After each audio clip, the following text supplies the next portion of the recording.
Greetings, and welcome to a Fireside Chat with Zany Mystic. I'm your host, Lance White, also known as the Zany Mystic. Tonight's guest is AMAYA Victoria. AMAYA was born with highly advanced intuitive abilities. From early childhood, she saw spirits and knew of coming events before they happened. Growing up in a dysfunctional family, however, left its mark. She now sees her childhood as a gift without which she might not have searched for deeper meaning into her life. Since 1988, AMAYA has worked full-time as a healer, channel, teacher, and counselor. She is certified in Gestalt therapy, rebirthing, hypnotherapy, and energy healing body work. These range of tools, in addition to her own natural talents, help people release stored pain and come into wholeness and joy. So it's with great joy that I welcome AMAYA to the show now. Hi, AMAYA. How are you? Hi, I'm doing really well. I'm sorry, Zany Mystic. You can call me Lance or Zany or whatever you want. I don't care. Just not late for dinner, right? Yes, exactly. When I read your account here, what intrigued me the most was when you were a kid, you saw spirits, and you knew of coming events before they happened. Why don't you tell us about that? Well, when I was little, actually, I am, with my mother, written up in a medical journal somewhere because I was born with a twin that didn't develop after 5 months in utero, and placenta previa, meaning the placenta came first. I was born in 1956 with 3 pounds 2 ounces, and they really didn't expect me to live. I was the size of the palm of a woman's hand. Wow. And they fed me with a eyedropper. And so I think I was a miracle right from the beginning. Out of the process of either the birth process or in being in the incubator, I wound up with cerebral palsy. I spent my childhood in leg braces at night. Oh, my goodness. Yeah. So That's to answer your question, I would complain to my mother to get the people out of my room. I would go to sleep at night and close my eyes, and there'd be all these people standing around the bed. I love the fact that the movie The Sixth Sense finally came out. Yeah. Because it has saved me a lot of time of trying to explain who I am. There was one particular soul. She would stand behind my window, and when I closed my eyes in my mind's eye, I would see her, and she was not a very pretty picture. I know now that she was an earthbound soul. At that time, I didn't know. I used to call her the witch in the window, and my mother would pick up the pull-down shade and say, "See, there's no one there," but I would cry hysterically. It went on for a very, very long time. Until now, were some of them, when you said she wasn't a very pretty picture, were some of these people disfigured in some way, or? To me, she was very ugly looking. Yeah. Very old and very ugly looking. Now, that could have been just because she was old when she passed, and I was young, 2, 3, 4 years old, or it could be that when she passed, she had passed from a lifetime where she was carrying a lot of stuff, quote unquote, that made her appear very ugly to me. Oh yeah, that could. All I know is it frightened me.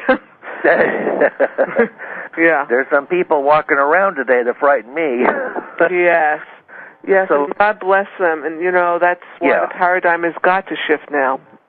Oh, really? Yes, really. And I want to get into that too. But so go on. So this was at about 2 or 3 then. Yep, I would say maybe 2 to 5, 4 or 5 years old. I'm not good with time and days anyway. I lose days.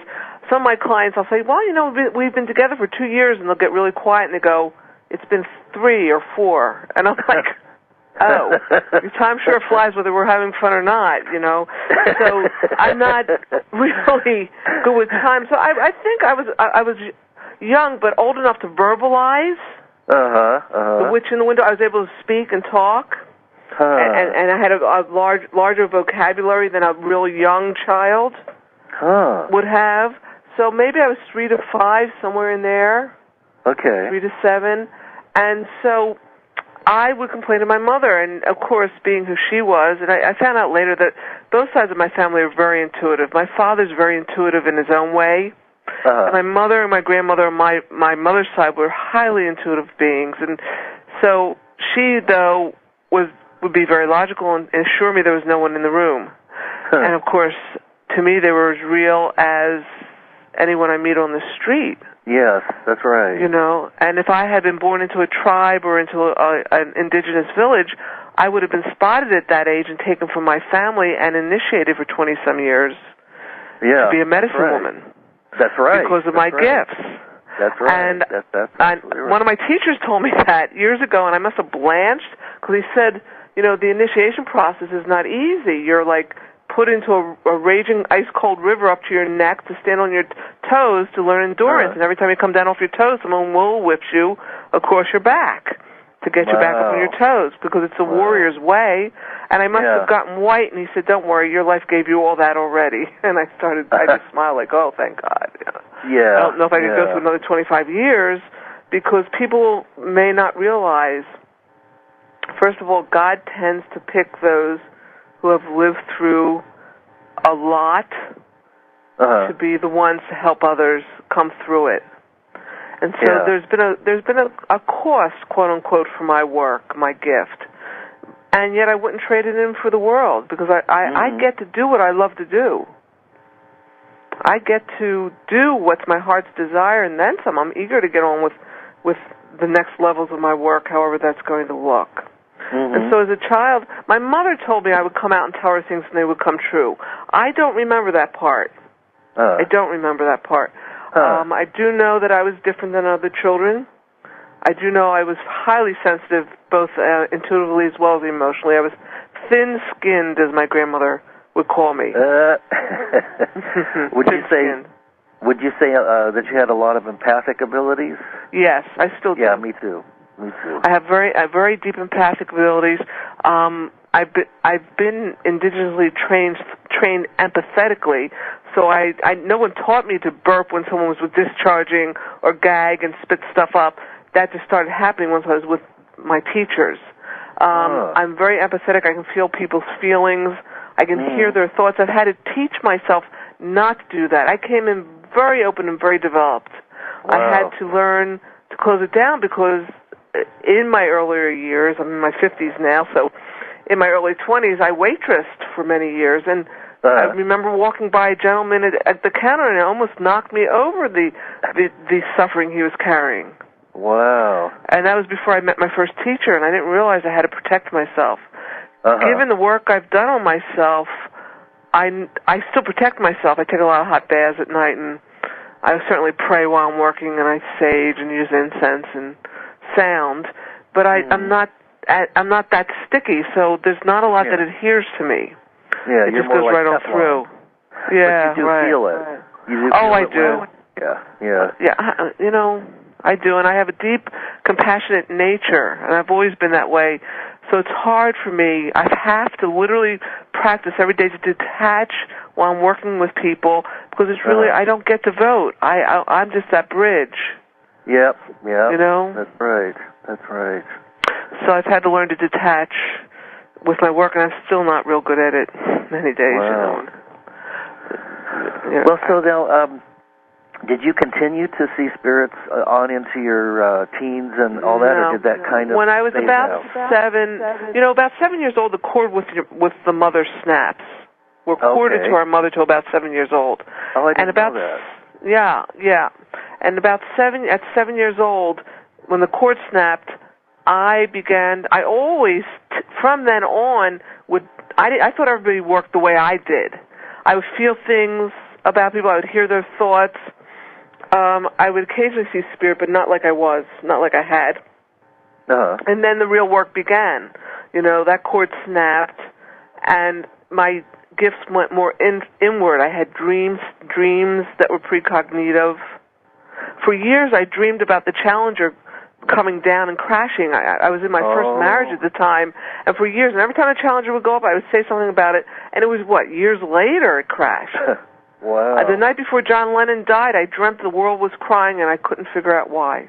Oh my goodness. Yeah, I've always had very deep precognitive dreams. The more I'm active as a healer, I don't have those dreams as much. It seems to have shifted for me. Just like I used to work a lot with earthbound spirit, but I don't do that as much anymore. I do other, my work is shifting again. So about 7 years old, that began to slow down because I, like many, chose to be born in a family which we call dysfunctional. Okay. And so I had to then really come to Earth and live through Hades for a very long time. Oh, me too. Me too. Very long time. Me too. And all I could do was barely keep my head above water, metaphorically. Yeah, I walked on eggshells around my parents. Yep. And so, like many, I was born into a family of active alcoholism. Yeah, that's exactly it. And even though the one parent who was an active alcoholic did eventually go into recovery, it was like a little too late for me. The damage was already done, big time. Right, too little, too late. Yeah, and yet looking back on it, every step I take now in my own healing work on myself, because I continue to do that, I'll probably need it for the rest of my life. Besides that, I got to keep ahead of the people I'm working with.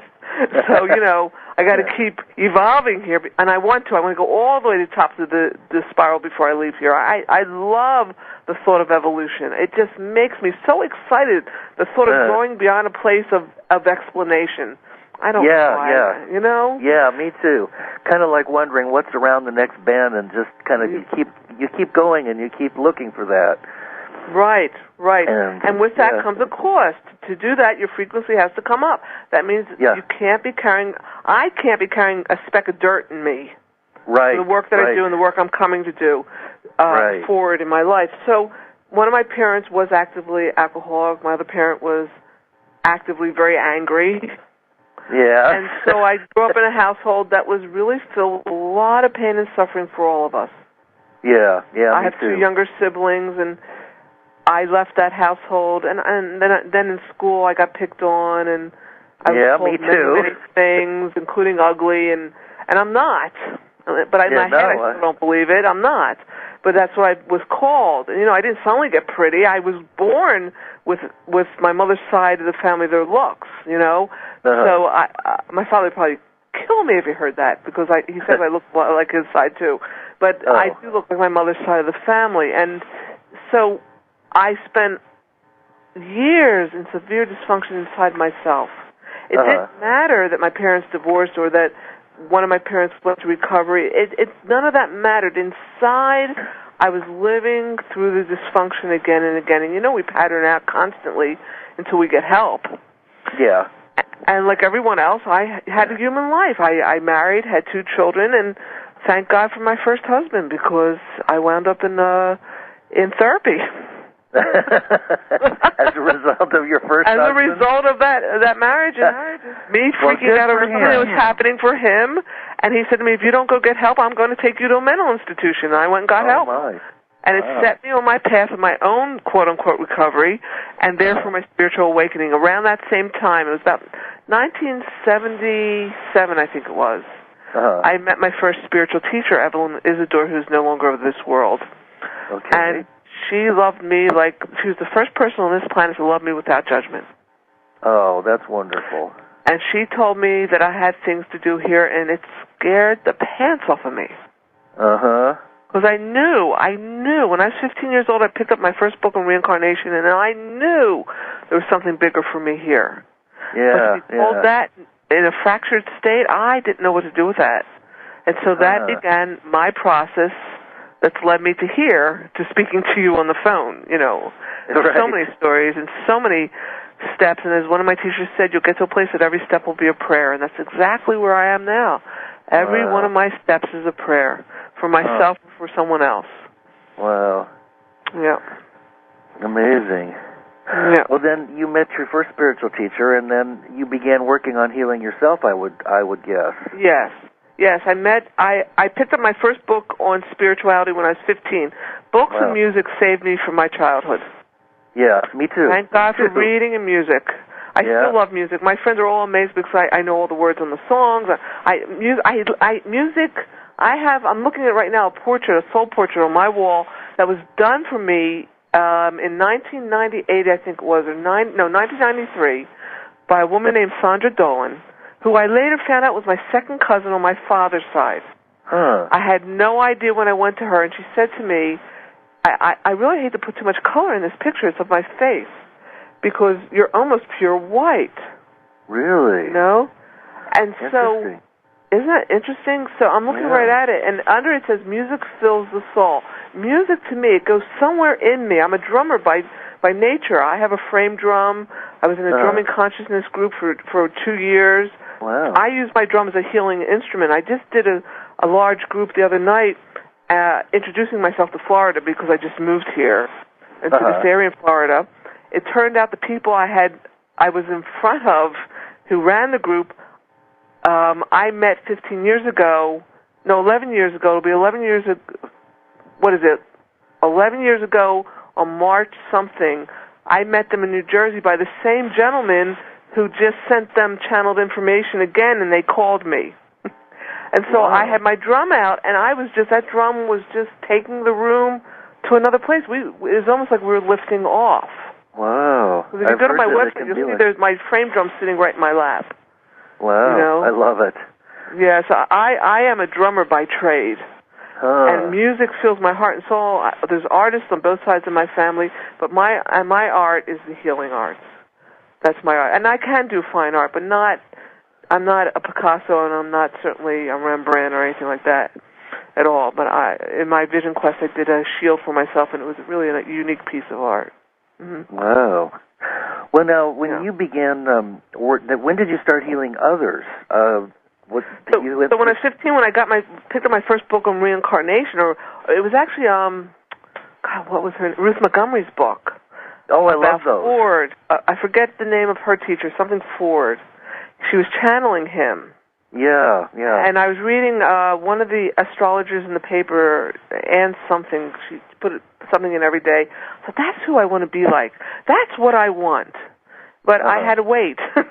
So I was about 25 to get it. And from 15 to 25, I read everything I could get my hands on. And the universe will say yes to us on almost everything, except if it's not for the highest good. So I would go into secondhand bookstores because I did not have a great deal of money at the time. And I've come full circle with that now, as we all have, I think. And, and so I would get all these spiritual books, and I would just read them. Oh, yeah. And then I met Evelyn. A woman was living at my mother's house who put a reader's card down on the table, and as she was leaving the room, I said something to her, and I had just had a reading done the day before. Who said I would meet a woman and we would have a powerful relationship. We're still friends to this day, and she is 20 years my senior, or 15 years my senior, and we're still friends to this day. And she really helped open the door, and we met Evelyn together, and it was with Evelyn that I began to feel like I could, quote-unquote, channel, and it scared me. I refused them at first. I could feel spirit moving around the circle, and they would stop behind me, and it scared me. Because as far as I was concerned, we're talking the late 70s, early 80s, and it wasn't out there, and I rue the tapes that I threw away that I channeled that this was coming. Yeah. I channeled this was coming. And so I was really frightened I was just insane.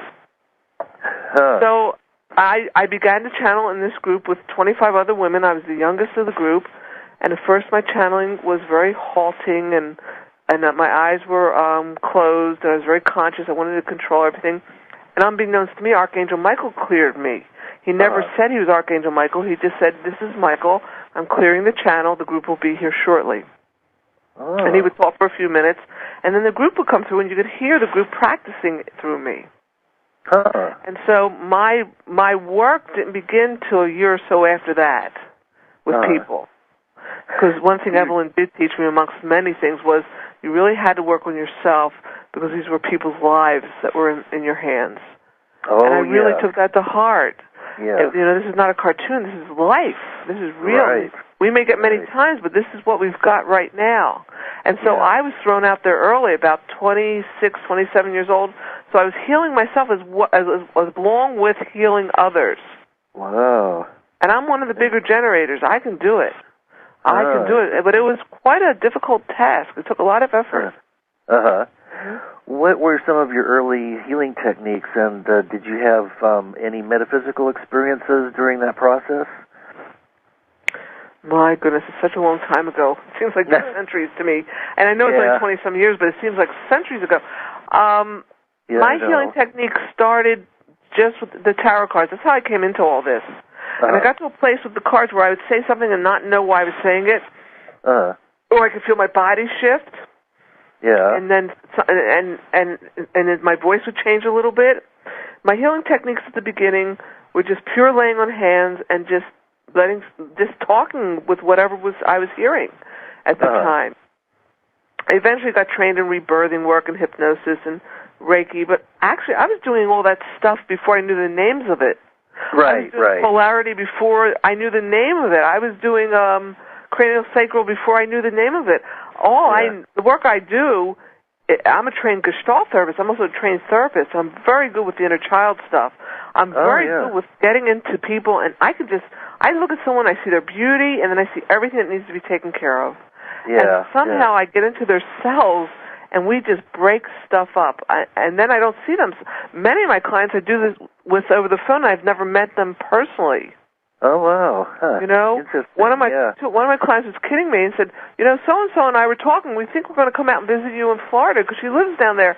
I said, wouldn't that be a kick? All these years I've been working with both of you, and I've never seen your faces. Nah. Of course it isn't necessary to be Not necessary. in the room. I can just look into them and know what's going on. Yeah, interesting. So what are my healing modalities? I have something called somatic emotional technique.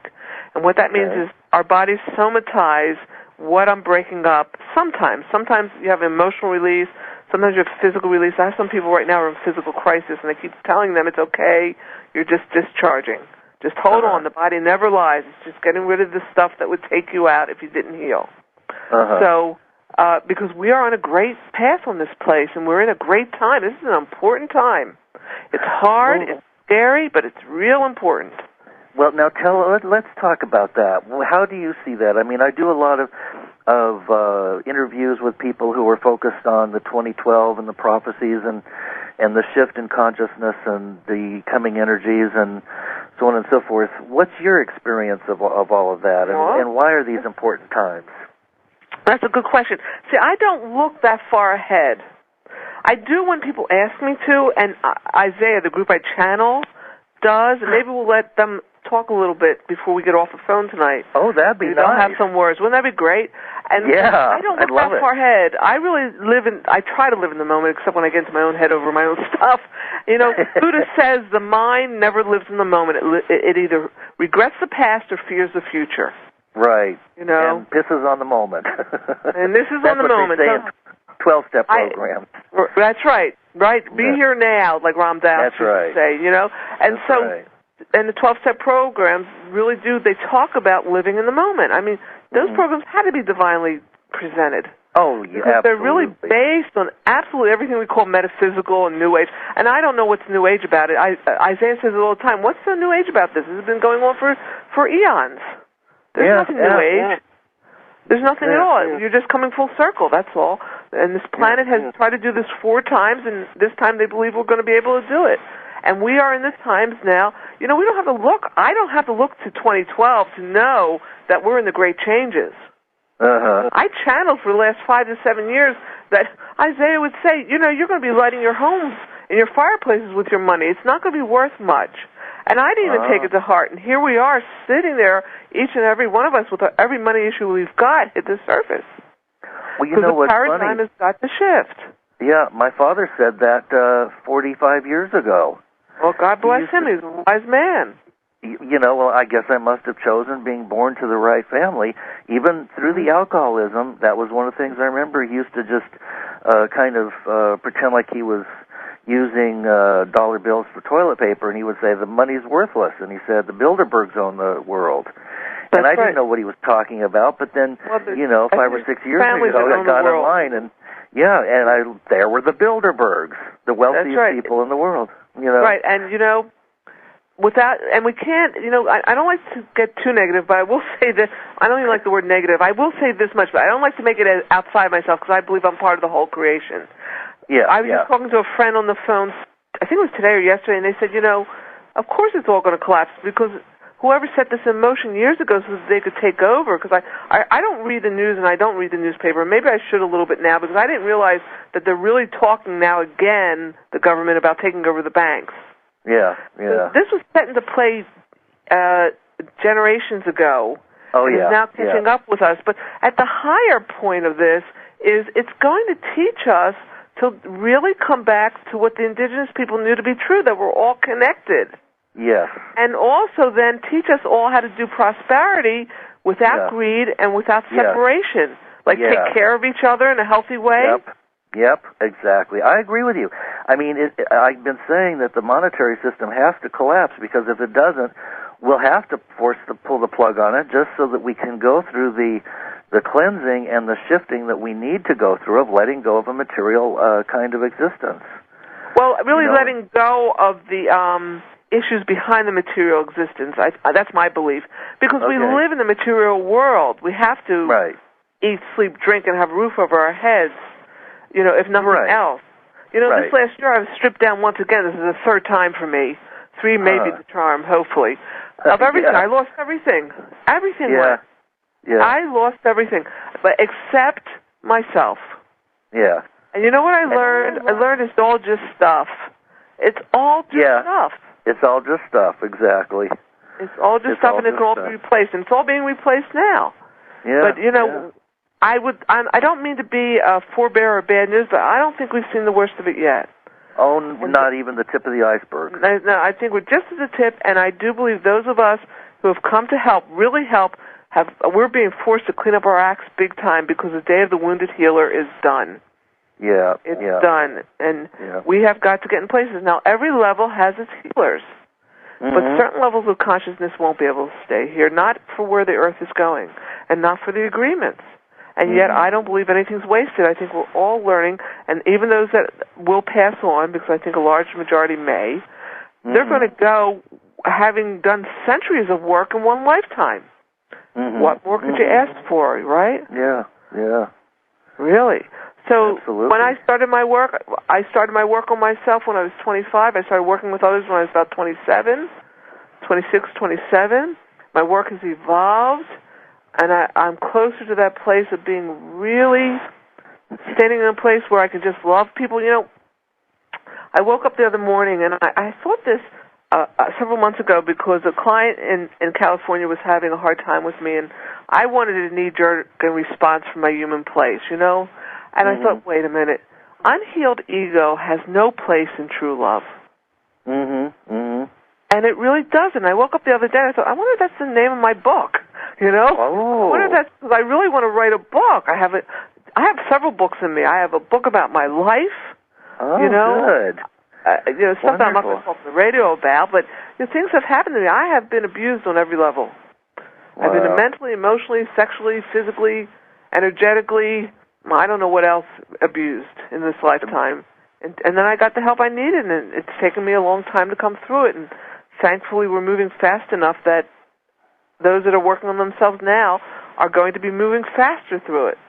Yeah. And we're doing the ancestral work. We're doing past life work because this place is supposed to become a star, Right, and if we're going to be at that frequency, we have to be pretty clean, those of us that are staying. Yeah.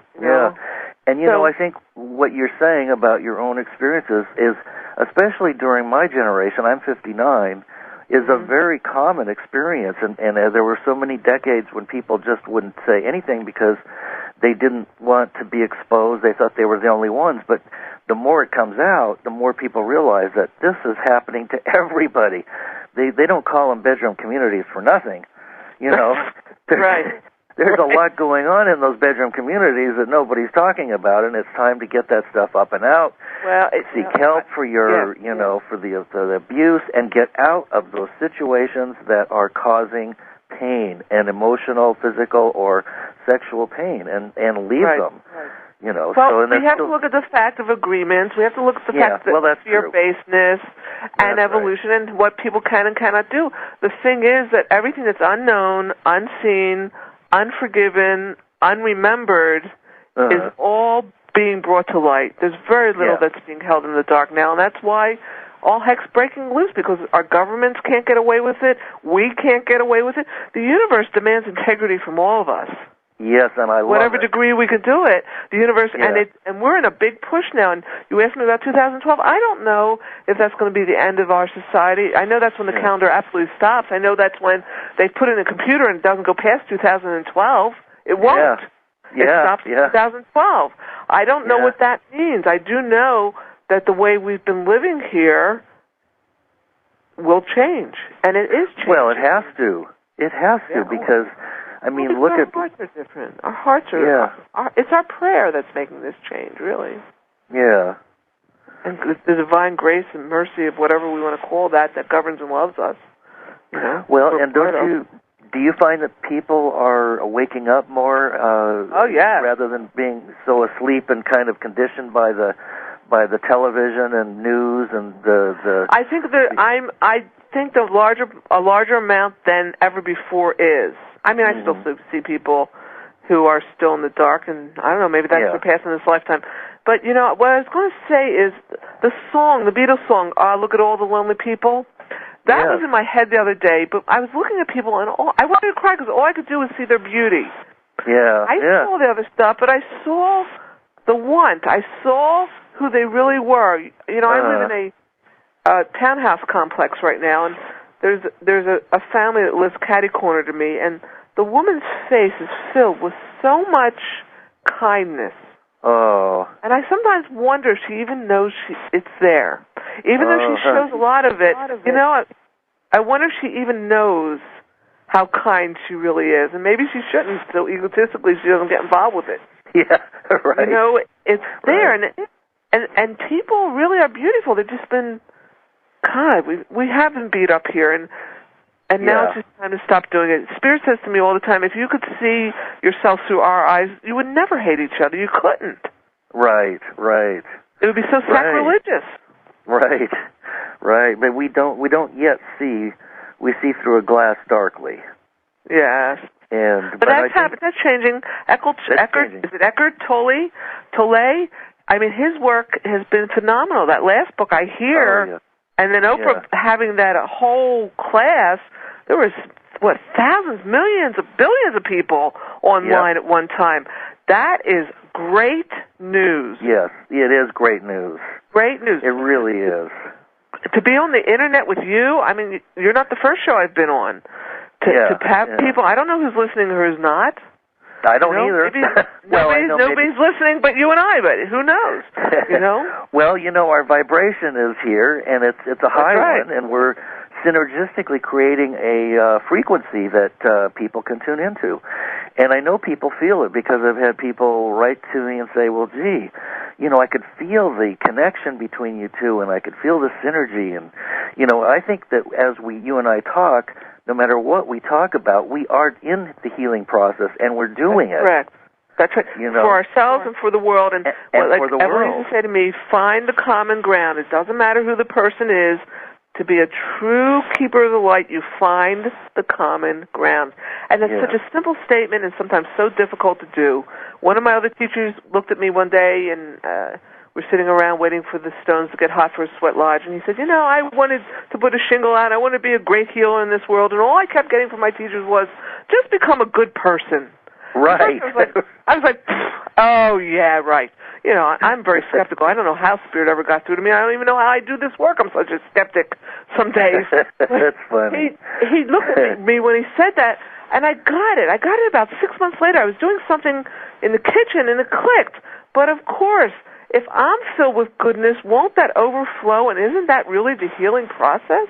Yes, absolutely. Absolutely. And, you know, it's wanting to be great. I mean, there's a certain innocent wanting to be great. And then there's also an egoic wanting to be great. And we're already great. We're great when we're authentically living and expressing ourselves truly. Yes, you know, and I heard, you know, Go ahead. I'm sorry. Well, that comes from love and compassion and like you said, being empathically connected to other people and sensing what they need. The most daunting task we all have right now is to love ourselves. Oh, absolutely right. That is the most daunting task for human soul. Absolutely. To combine our humanity with our soul and love ourselves for being human. You know, human nature is beautiful. It's the human condition, the human suffering that's got us all tangled up right now. Yes, you know? yes. But I think that's daunting. I am one of the hardest critics on myself, and do you find that when people come to you for healing, they are just constantly negating themselves, and I'm so bad, and I can't do this, and I can't do that? One of the most common core issues is not being worthy. Yes. I hear that all the time. That's what I went to my healers with. Not being worthy. Not being worthy. And I say, how can that be true? It's technically impossible. It had to be the issues brought down through the generations. But did I know that subconsciously? No. Did you know that subconsciously? No. No. You know, I had to work on that inner critic, they call it, you know? Too. And there's some I had to let myself alone. I still do.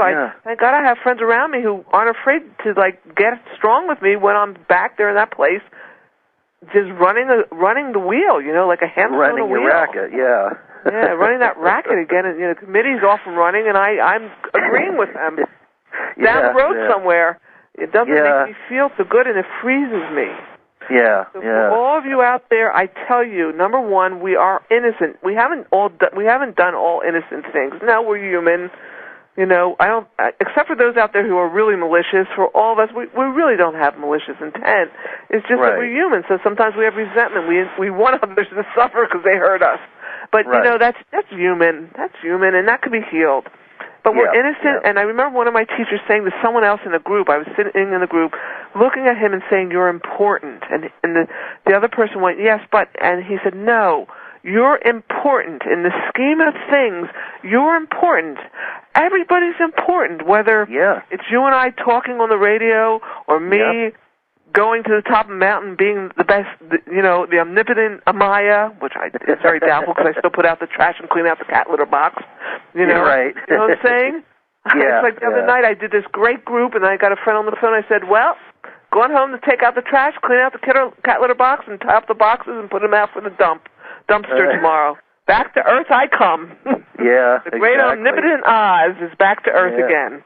Well, it's kind of like the Zen adage, what does the Zen master do when he's enlightened? He chops wood and carries water. Carries water.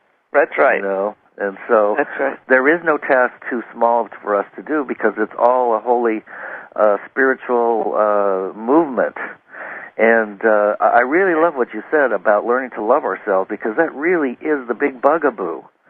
I see people loving their animals and cats and stuff, and I think, if they could just give themselves a tenth of the love that they express for their loved ones and their friends, they would just shine, But then they pick themselves apart, and I'm not worthy, and blah blah blah, and all that stuff has to come up and be released because we are worthy and we do make a difference. That's right. We wouldn't be here. Each and every one of us. Every breath. Every one. Each and every one of us. I don't care what you're doing. Exactly. If it wasn't for the trash people, where would my trash go? I'd be living with trash everywhere. And I don't know. I was told by my teacher that we don't know. The trash man might be an ascended master. How do I know? Exactly. He might be so far above us that we should be at his feet worshiping. That's right. It just might be a lifetime of really picking up the trash. Literally, metaphorically, and yet it doesn't mean he's not evolved. I mean, I've talked to people, because I've had all walks. People say, when people are trying to market me, they say, so what is your market? And I'm looking at them with my mouth, I'm like, everybody? I get all walks of life through my door, people I would never expect to walk through my door or call me on the phone and say, I need your help. So, I don't have just a market. A mainstream market. The human being is your market. That's right. Yeah. Humanity. What did right? That's right. Christmas Carol. I love the Christmas Carol. It's my favorite movie. When he says to Marley, he yells. He says, "No, the human being should have been my whatever he says, my concern." Human beings, and it just takes us one moment to catch your breath and not react from an old place. That's how we can shift this paradigm without having to drag it out and suffer so through it. Yeah. But then again, I just kind of got wrapped a little in the head by Spirit, like, hey, you don't know how long this needs to go on or why. I don't. And I try not to look at it too hard because that's not my place. Yeah. I'm just here to help the river keep flowing, you know? Yeah, I feel the same way. So, and, but, you know, if we can just catch ourselves the next time we want to respond to someone who's hurt us, or we want to snap back, and just take a breath. And either say nothing or rephrase it, or sometimes anger is necessary. Even Christ used anger to clear the temple. Well, that's true. Healthy anger is not. I don't ascribe to the New Age stuff that you're not supposed to ever be angry. Nonsense. Oh, I agree with you. I totally agree with you. You have to have a healthy range of emotions. Yes, absolutely. Let it out, let it up, and move on. Release it. That's right. Right. What are some of the common problems that you find arriving at your doorstep for healing these days? It's all the commonality that I'm finding for people. It's always been about the wound. You know, that's the commonality of the wound we carry. But I'm trying to think lately what the commonality's been with people. Because many times when I'm working on someone with body work, I don't remember what we did afterwards. I don't remember what was shifted or what was let go of. But the commonality, somebody's discharging on somewhere out there. Because if I burp, that means, and it's not because I just ate. Somebody let go of something big time. Good. The commonality is all around the heart area. Yeah, It seems to be either anger or grief. Those are the two places I'm walking into with people. And that feeling of unworthiness that keeps coming up for people with me. Yeah. Who knows? Maybe I'm looking at myself. I don't know, but it keeps coming up, and it came up twice, once each day in the last couple of days, and I said to these people, I said, can you perhaps look at it that it was your parents' issue, that it's technically impossible for you not to be worthy? And they just brought it down, and we're just doing all the ancestral work, and it's never been yours to begin with. Right. God knows what else we're doing it, because there's different beliefs on this planet, and one of the beliefs is that just delete. And I don't go for that. I think all the bodies need to be cleansed: the mental, the emotional, the physical. I think you do have to train the small mind not to run to the negative stuff and start using it. Yeah. But, there's all different beliefs on this planet, and like Christ said, in my Father's house there's many mansions. Well, in paraphrasing that means everybody's got a right to their own reality. Yes, exactly. Yeah. And of course that removes judgment, because once we allow everybody to have their own reality, then we're not so busy poking our nose into why they're not doing what we think they should be doing. Right, and that starts dealing with the control issue. And getting us to surrender. One of my healers, for the years I went to him, he would look at me, and every time I saw him, he said, well, it's about surrender. And after a while, I used to say, oh, no, the S word. For a control freak like me, that was the worst nightmare. And I'm learning it. I'm learning it. And he said, if someone says they've surrendered, they most likely have not. Because the people who have surrendered, you see it in their lives. They just live in the moment. Yeah, that makes a lot of sense. Now, when Isaiah works with you, do you know where Isaiah comes from and what group they are? If you go to my MySpace, which I haven't been to in maybe 6 months to a year, somebody might email me and say, it's been over a year, because I just haven't gotten to it.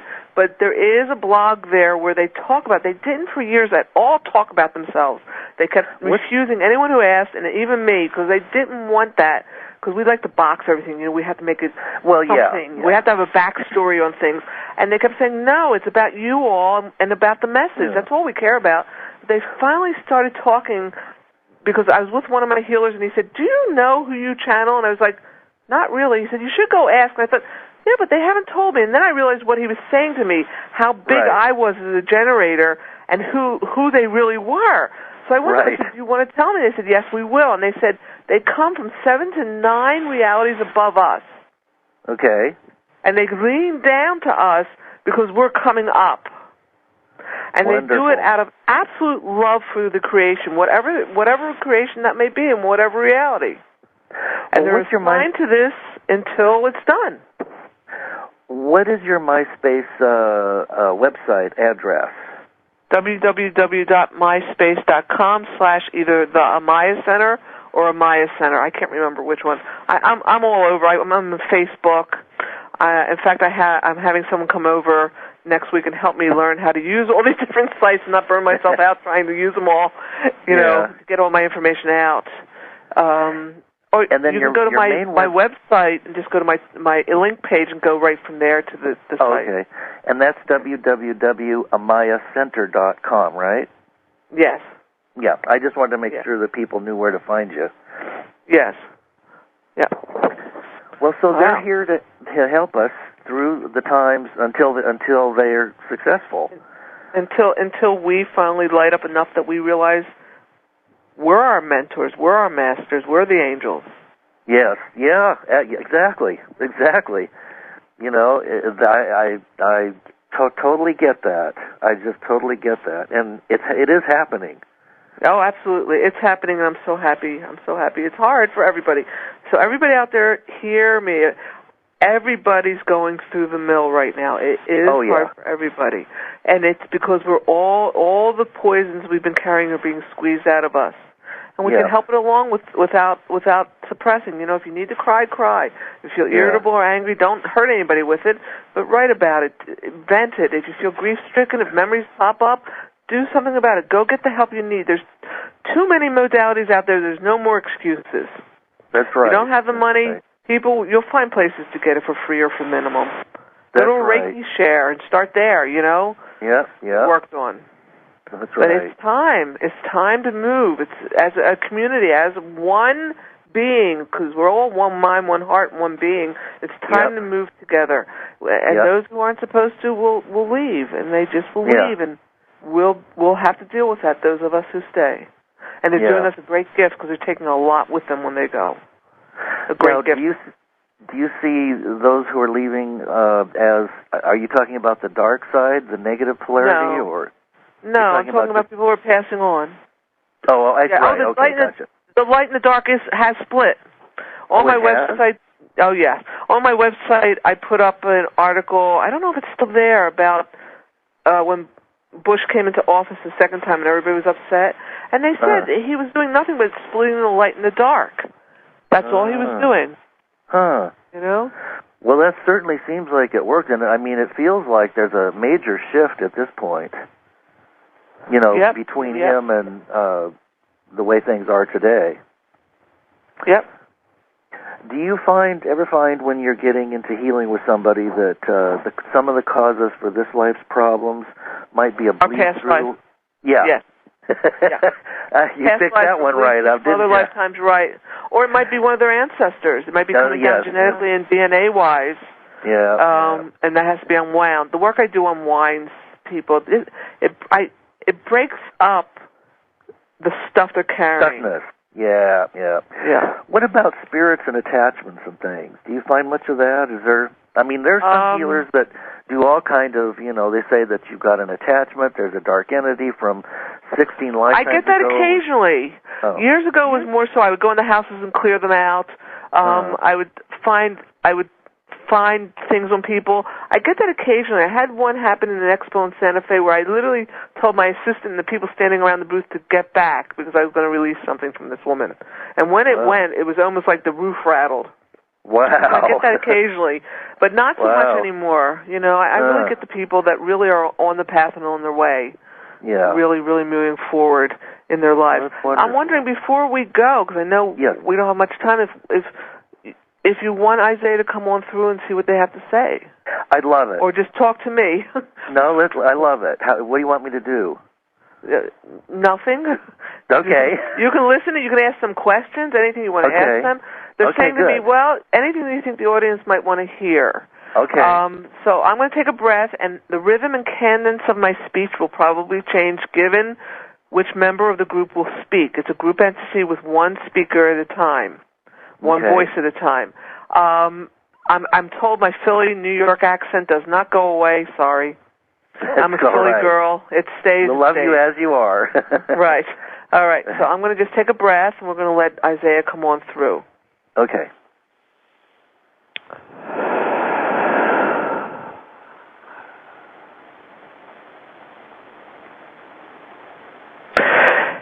so this evening we say, rest your weary heads easy. Part of the issue is you're both and all running like hamsters on a wheel, trying to make ends meet, trying to make sure everything's safe, and really frightened of the darkness that is metaphoric of the disease darkness, because there's a healthy darkness that cradles the light, but the disease darkness that seems to be attacking everything, which it is, and it's being pulled away, and of course, like any disease, it's holding on as hard as it can, and like a temperamental child is throwing a fit. So it's time, and part of the issue for all of you is you're not getting enough rest nor not enough sleep. Some of this, especially for those of you sensitive to energy, is because the energy levels are so high 24/7 right now. But at the same time, you must rest the physical body and allow yourself to go to the subconscious and dream states to cause and create an affect of healing, to cause and create an affect of, what shall we say, an affect of change, because the changes are here. And we come to you, this first speaker of a group of many, just to open the door so you get comfortable with our voice.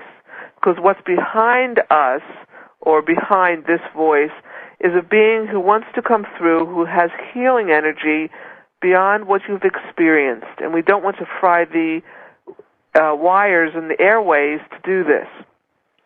So therefore, you, dear one, do you have any questions for yourself or for anyone else that you might think would have a question before we allow another message to come through from one member of a deep hierarchy that you yourself have been part of, that just loves the earth but does not reside here and never has?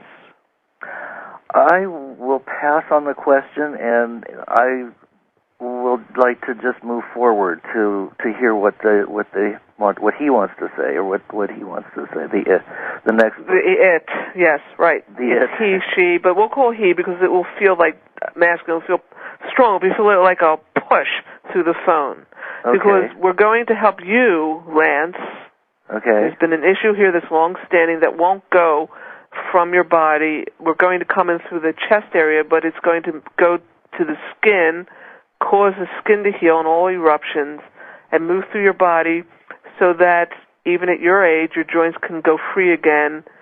You can get up on that horse and move fast, literally and metaphorically, because you have other things to do. You're still holding yourself too small as far as we are concerned. Okay. So just hold a minute. We're going to shift, and we're going to attempt to keep the energy down so it's not like yelling at you. Okay.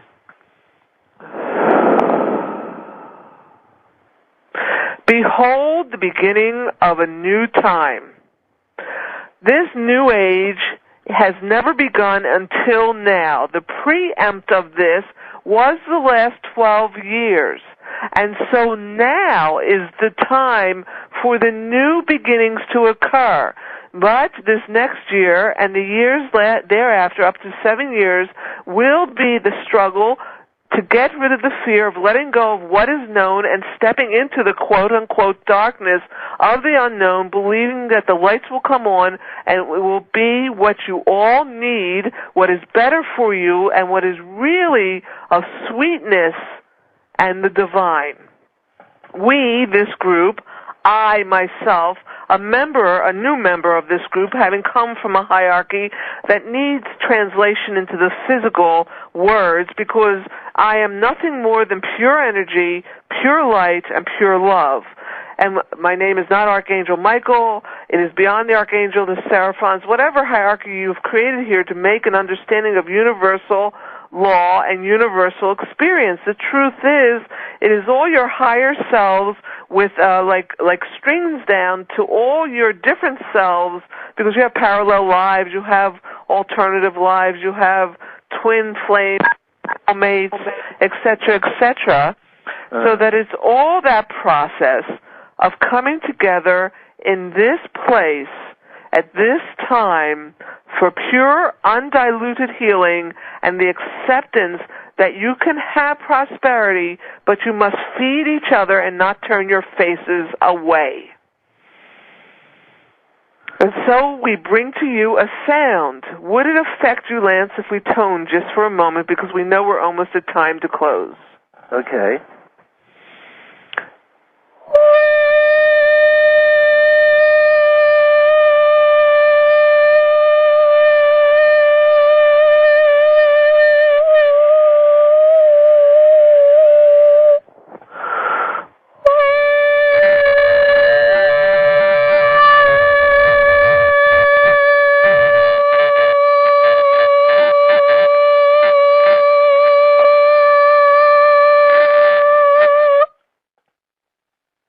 Blessed ones, your prayers have been heard. You will be helped.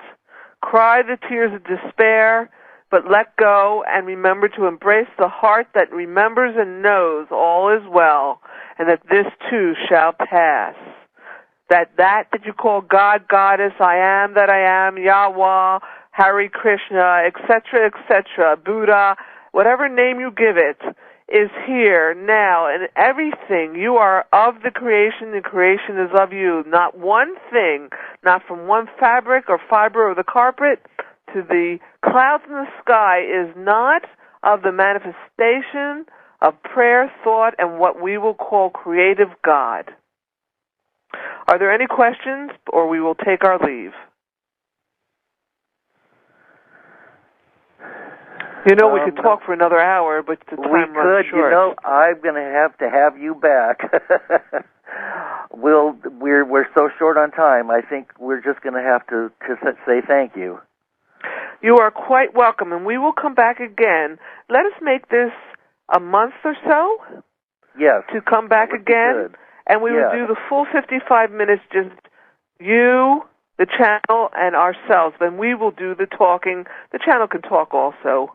She has much to say. She's wise herself. But we'll have more time than 5 and 10 minutes here. Because healing must happen on this planet, and we want to bring it to as many people as we can through the airways. So we take our leave, we let the channel come back, and many blessings. And thank you, Mystic One, for helping. Thank you. Okay, I'm here. Oh, wow. That was really cool. I like that. Different. Very different. Well, when I have you back, we'll spend a lot more time with them, and, of course, you'll be there, too. Of course. And, you know, they're interesting. I want more of that. Yes, they're very interesting. I don't know how the listeners will take it, but you know what? We get what we need. And, that's right. I think there was a lot of healing going on there. Oh, yeah. Mm-hmm. Well, Amaya, we are just right. I've had so much fun talking to you tonight. I just can't thank you enough for sharing yourself with all of us and just being there authentically yourself and being real and just, you know, helping us all to get through these moments, because every little bit helps and everyone is important. So I thank you for coming onto the show. Well, and thank you for having me. I'll be in touch for our next date, which will be about a month from now. Okay, good. And if you want to just briefly mention your site again before we sign off.